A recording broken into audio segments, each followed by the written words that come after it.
Bienvenue dans notre rendez-vous hebdomadaire de la chaîne Trucs et Astuces. Aujourd'hui, je vais vous parler comment bâtir une équipe plus résiliente au travail. D'une part, depuis la pandémie, nous entendons beaucoup de la résilience. Combien de fois ce mot a été prononcé dans tous les médias? Alors que ce mot prend de plus en plus de place, combien d'entre nous connaissent le sens exact de ce mot?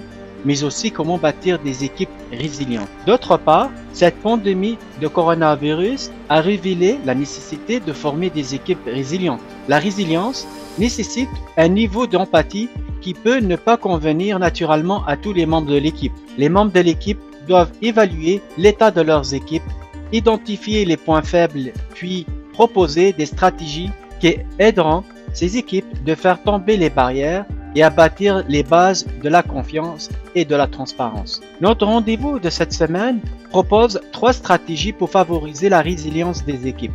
Si vous aimez cette vidéo, alors n'hésitez pas à me faire des commentaires pour me permettre d'améliorer nos prochains rendez-vous. Nous faisons face à un marché assez difficile au Québec pour les gestions de ressources en termes de développeurs web. Donc, il y a beaucoup de compétition, beaucoup d'entreprises internationales qui viennent s'établir ici. Donc, il faut toujours penser à offrir un environnement de travail unique. On donne une journée à tous les employés aux 2 semaines. Quand ils ont essayé leur première fois leur journée, ils ont vraiment apprécié d'avoir eu le temps de faire ce qu'ils n'ont jamais le temps de faire. Avec les équipes, il faut qu'ils se communiquent beaucoup pour dire qu'ils seront absents. Chacun à son tour va prendre sa journée. Puis, vu que c'est à travers 2 semaines, ben là, on a peut-être 3 à 5 personnes qui sont pas là dans une journée. Puis, nous, on va mesurer l'impact ensuite aussi sur la profitabilité de l'entreprise. Est-ce qu'il y a eu un impact majeur et si ça vaut la peine de continuer le programme, est-ce qu'on va l'ajuster? On a des cours de yoga, des cours de danse sur l'heure du midi. On fait beaucoup de voyages d'équipe, dépenses toutes payées par l'entreprise. Puis on fait beaucoup d'activités à tous les 3 mois. Donc on va prendre un après-midi le vendredi. On va vraiment essayer de faire des choses qui nous sortent de l'ordinaire pour s'épanouir puis essayer plein de choses. Nous, on croit beaucoup à l'harmonie entre le travail et la vie. En bout de ligne, ça peut paraître comme des coûts pour l'entreprise ou compliqué à gérer, mais en bout de ligne, c'est apprécié de toutes les parties prenantes qui collaborent avec nous. On est une équipe, on est tous soudés, on s'entraide quand il y a des difficultés. On a toujours envie d'en faire plus. Donc moi, je ne trouve pas vraiment de démarcation entre le travail et la vie. Je trouve que quand je viens ici, je vis également pleinement ma vie. Je passe la moitié de mon temps au bureau, puis la moitié presque moins de temps en fait à la maison pendant les jours de semaine. Donc si je suis pas heureux dans mon travail, je le suis pas à la maison, puis ma conjointe après elle est pas contente.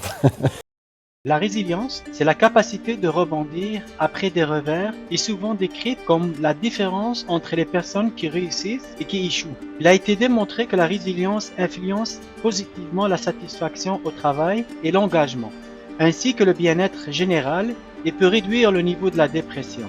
Mais la résilience n'est pas seulement une sorte de cran interne, solitaire, qui nous permet de rebondir. De nouvelles recherches montrent que la résilience est également fortement favorisée par des relations et des réseaux solides. Nous pouvons nourrir et renforcer notre résilience grâce à une grande variété d'interactions avec les gens dans notre vie personnelle et professionnelle. Ces interactions peuvent nous aider à modifier l'ampleur du défi auquel nous sommes confrontés. Ils peuvent aider à cristalliser significativement le but de ce que nous faisons, ou nous aider à voir une voie à suivre pour surmonter un revers. Ce sont les types d'interactions qui nous motivent à persister. Il n'y a pas une seule biographie sans épreuve. Même ceux qui ont la chance de ne pas avoir de trauma, les épreuves ne leur sont pas épargnées. Et une personne sur 2 connaît un traumatisme, c'est-à-dire un événement si grave qu'il est complètement en agonie psychique, il ne peut plus résoudre le problème. Pour commencer, les leaders doivent poser des questions difficiles afin de déterminer si leurs équipes ont ce qu'il faut pour se qualifier comme vraiment résilients. Grâce à mon expérience dans la gestion des équipes, j'ai pu identifier 4 valeurs essentielles qui sont nécessaires pour identifier si l'équipe est résiliente, qui sont la franchise, l'ingéniosité, l'empathie et la compassion. Premièrement, la franchise. Par cette valeur, je veux dire, est-ce que votre équipe est en mesure d'avoir un dialogue ouvert et honnête et avoir des commentaires les uns avec les autres? Deuxièmement, l'ingéniosité.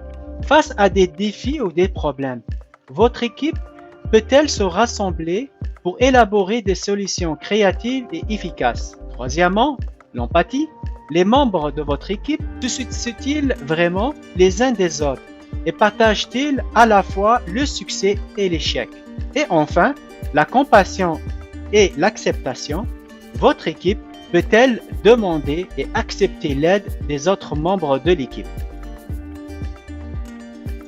Voici mes 3 stratégies pour bâtir une équipe résiliente. Stratégie 1. Prenez des pauses que j'appelle des pauses de détachement.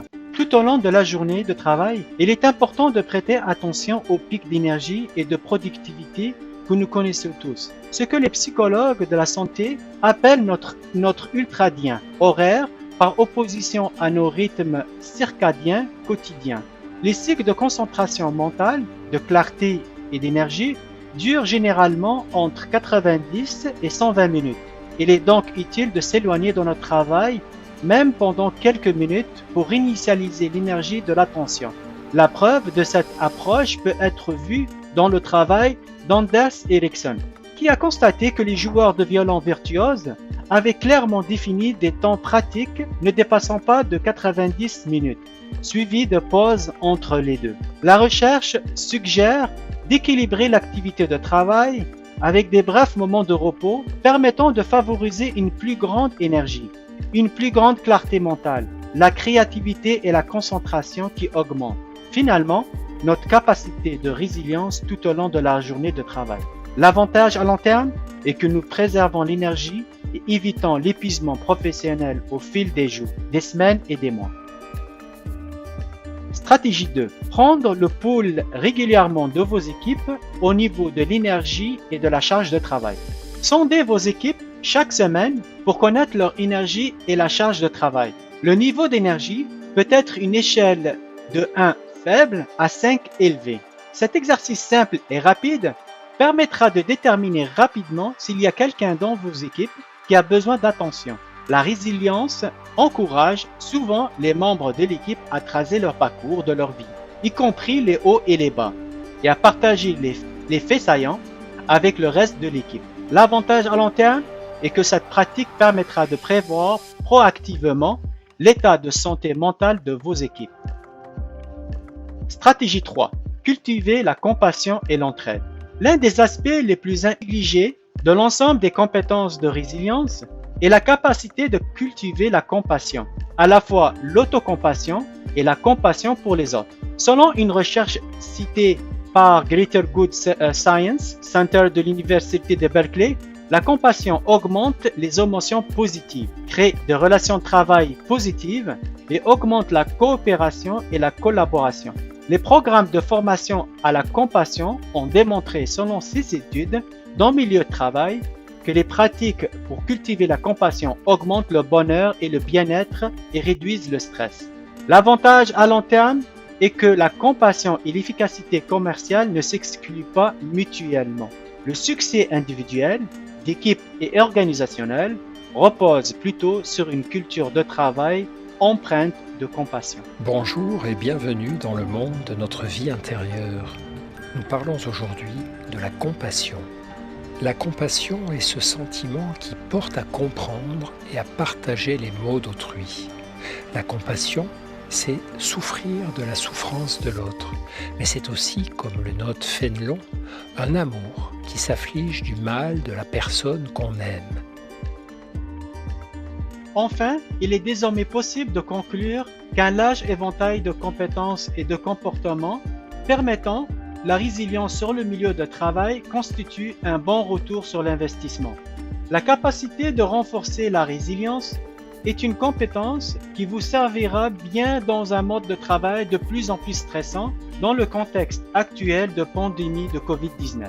Les entreprises devraient bénéficier d'une main-d'œuvre plus résiliente. Construire une culture organisationnelle qui encourage et soutient la formation des employés à la résilience est tout simplement un bon sens commercial.